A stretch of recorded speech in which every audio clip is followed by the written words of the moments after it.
Bora ler a Bíblia hoje. Mais 15 minutinhos, só 1% do nosso dia. Pra gente se conectar com o Senhor, aprender mais, fortalecer o nosso espírito, para que o nosso dia nós estejamos preparados. Amém? Vamos continuar nossa jornada de Evangelho de Lucas. Nós estamos lendo o Evangelho de Lucas, no capítulo 9 ainda, já estamos há alguns dias no capítulo 9. Quantas informações nós aprendemos aqui nesse capítulo, né? Jesus envia discípulos, há muito questionamento sobre quem Jesus era. Lembra? Se ele era João Batista, se ele era Elias, se ele era Moisés, né? Teve a multiplicação dos pães, né?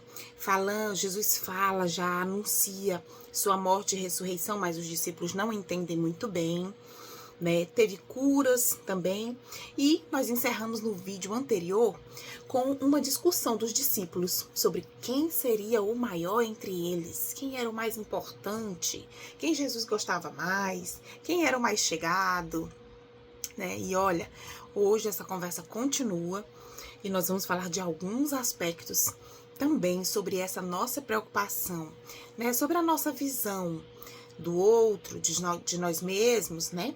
E sem demoras, vamos pedir que o Senhor nos abençoe, que o Senhor dê direcionamento para essa nossa leitura, que o Senhor vá abrindo os caminhos da nossa mente, para que a palavra dele encontre uma terra fértil e possa germinar, frutificar, produzir bastantes frutos mesmo. Amém? Vamos lá, capítulo 9, nós vamos ler do versículo 49 em diante. Olha só, João, um dos discípulos, um dos 12 apóstolos, disse assim: Mestre, vimos um homem que expulsa demônios pelo poder do nome do Senhor. Mas nós o proibimos de fazer isso, porque ele não é do nosso grupo. Olha só o que João fez. Senhor, nós passamos ali e vimos um homem expulsando demônios no teu nome, no nome de Jesus. Mas a gente disse, olha, não faça mais isso. Você não faz parte do nosso grupo de 12 apóstolos escolhidos, então você não tem autoridade para isso. Olha o que Jesus respondeu no verso 50. Então Jesus disse a João e aos outros discípulos: Não o proíbam, pois quem não é contra vocês é a favor de vocês. Olha só. Jesus nos dá aqui um ensino bem amplo, né? Bem amplo de o que é o reino de Deus. E para ilustrar esse ensino que Jesus nos dá, eu vou te contar uma historinha, tá? Diz que o homem chegou no inferno, né? E aí chegou lá, perguntou ao cão: Ei, Satanás, rapaz, será que aqui tem assembleiano? Ele falou: rapaz, tem. É mesmo, cara? É, né, cara? E católico? Tem católico? Esse rapaz tá cheinho. É mesmo? É, rapaz. Ah, mas não tem presbiteriano, não, né? É só o que tem. Rapaz, não acredito. É mesmo, cara? Tem. Aí ele ficou: batista, não tem? Tem bastante batista. Adventista do sétimo dia? Também tem. Tem muito. Aí o cara pegou, aí subiu, foi lá no céu. Chegando lá no céu, falou com Jesus. Jesus, me diz aqui uma coisa. Como é que tá aqui de presbiteriano? Ele disse: não tem nenhum. Ele disse: é mesmo, não tem nenhum. E batista? Também não tem nenhum. Meu Deus do céu, não tem. Assembleiano? Não tem. Adventista do sétimo dia? Não tem. Católico? Não tem. Eu disse: Jesus, e quem é esse povo que tá aqui? Que eu tô olhando. De que igreja esse povo é? Aí diz que Jesus disse assim: esse aqui é o meu povo. O povo da minha igreja. A igreja de Cristo. Aqui não tem placa. Aqui não tem denominação. Aqui não tem nome de igreja. Aqui só tem aqueles que me adoraram, me escolheram como seu único e suficiente Salvador. Ponto final. Essa ilustração é bem cômica, porque fala de um homem que desceu no inferno e subiu no céu, né? Então é só uma ilustração mesmo. mas ela retrata exatamente o que Jesus quis ensinar os discípulos aqui. Porque os discípulos, eles estavam fazendo isso, fazendo essa segregação, essas panelinhas. Ah, só vai ser salvo quem for da minha igreja. Não, só vai ser salvo quem participar da minha célula. Só vai ser salvo quem andar comigo. Só vai ser salvo, sabe?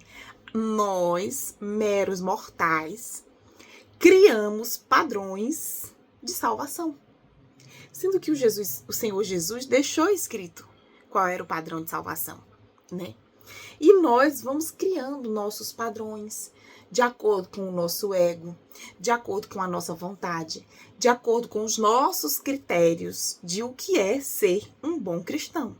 E era isso que João e os outros discípulos precisavam aprender. Que o reino de Deus, ele não tem parede. O reino de Deus não tem placa. O reino de Deus não tem cor. O reino de Deus não tem status social. O reino de Deus não tem fronteiras. O reino de Deus não tem nação, denominação, país. O reino de Deus, ele é amplo, ele é grande e ele está de portas abertas para todos aqueles que quiserem entrar nele. E a palavra diz que é uma só ponte que dá acesso a esse reino, e é Jesus. E é através dele, somente dele, quando eu confesso com a minha boca e creio com o meu coração, diz lá em Romanos, que ele é o meu Salvador, eu já tenho acesso garantido por essa ponte. Somente isso. É simples, né? Parece simples, mas... E de fato é simples. Mas você precisa viver isso a partir dessa decisão. Você toma essa decisão, confessa com sua boca, crê de todo o coração e a partir daí você passa a ser dele. Você vai viver de acordo com essa convicção, entendeu? É aí que muitos tropeçam. Mas o que o Senhor Jesus está dizendo? João, não é assim.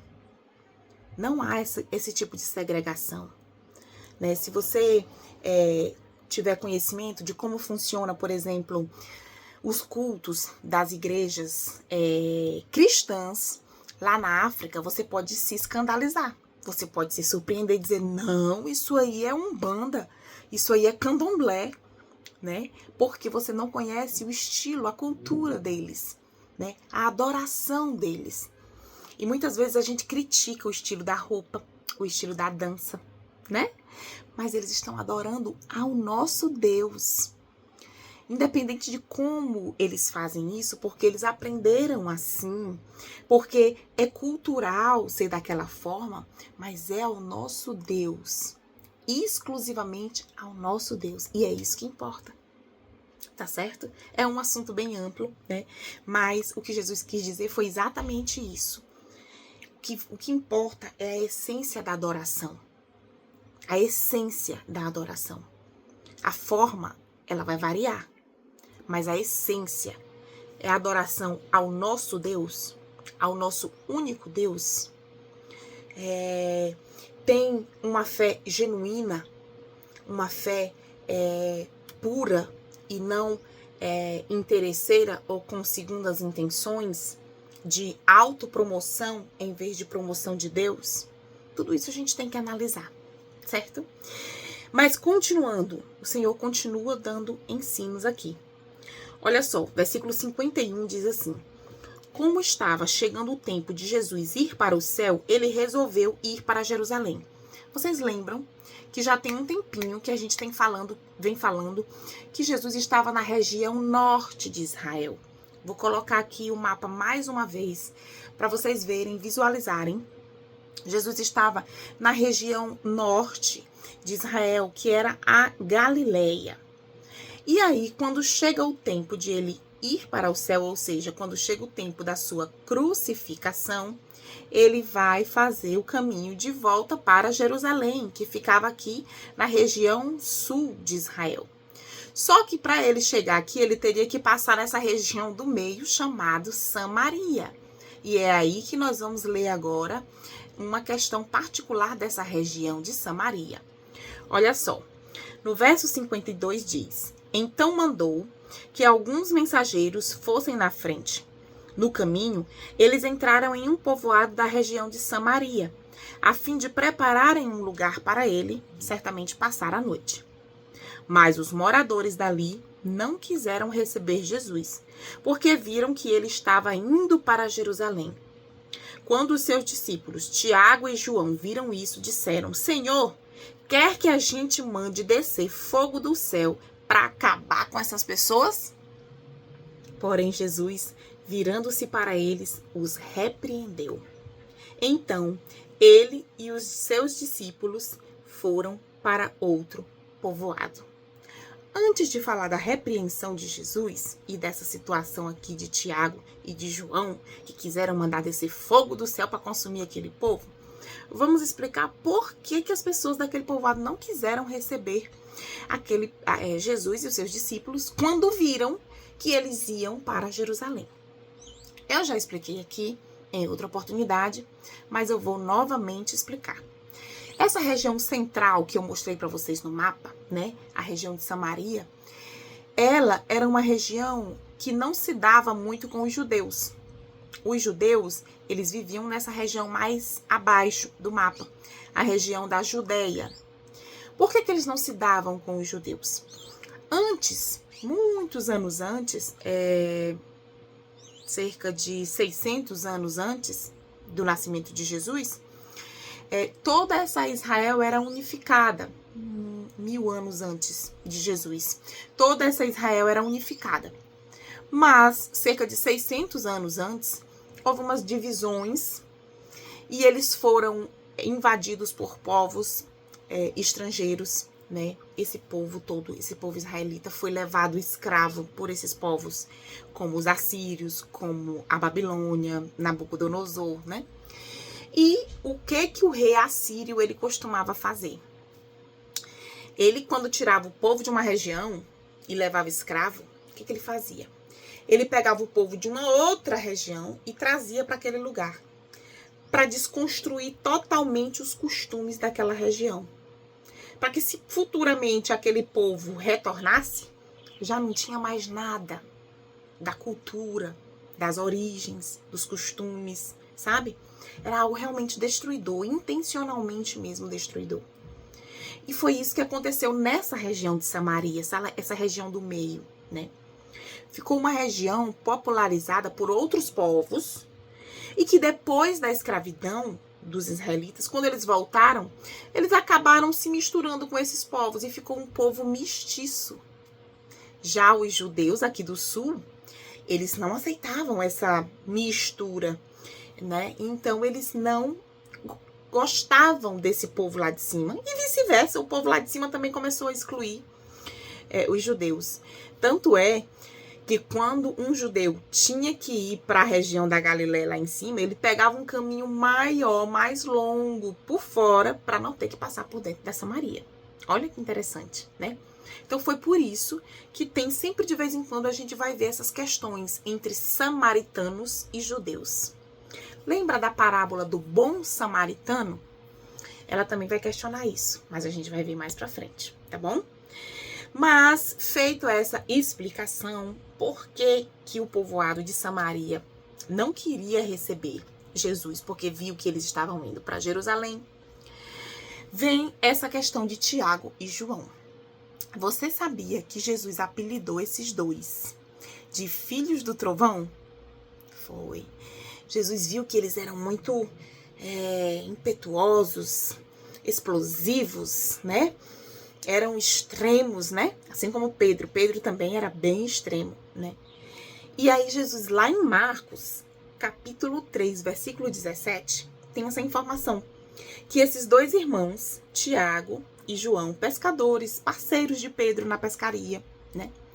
Eles foram apelidados por Jesus de Boanerges, que significa filhos do trovão, por conta desse temperamento explosivo deles. E aí Jesus fala, né? Quando eles pedem, você quer, Senhor, que a gente mande descer fogo do céu? Eles já estavam se sentindo os caras, né? E aí o Senhor Jesus repreende eles. O Senhor Jesus condena aquela atitude. E é assim que a gente deve reagir mesmo. Quando as pessoas não quiserem nos receber com a palavra de Jesus que nós temos. Nem todo mundo vai ter sensibilidade. Nem todo mundo, é muito importante isso, vai estar no seu tempo de conhecer mais a palavra de Deus. Cada um tem o seu tempo. Às vezes, você começa a congregar numa igreja, você começa a ler a Bíblia no mesmo tempo que outra pessoa. E é notório a disparidade entre um e outro, né? Entre a rapidez como uma pessoa recebe a mensagem, entre a dedicação que uma pessoa tem, a sede que uma pessoa tem em relação ao outro, sabe? É notório. Cada um de nós temos nosso tempo, temos nosso ritmo. A gente deve se preocupar com uma coisa. Não, eu não estou no meu tempo. E aí, isso vai sendo a minha justificativa para eu empurrar a minha decisão de conhecer mais a Deus e nos fazer conhecidos por Ele. E isso é um problema. A gente fica usando justificativas. Não, eu não estou entendendo, então ainda não é o meu tempo, né? E acaba não se dedicando para isso. Eu não estou falando que você deve se pautar nessa justificativa. Todos nós temos capacidade de ler, entender e aplicar na nossa vida o que as Escrituras ensinam. A Bíblia não é tão difícil assim, né? Se você se dedicar em tudo, tá, gente? Tudo que você se dedicar e praticar, você fica habilidoso naquilo ali. Qualquer coisa. Nossa, eu acho impossível aqueles acrobatas equilibrando, tudo. Se você se dedicar, praticar, você vai aprender e vai ficar expert naquilo ali.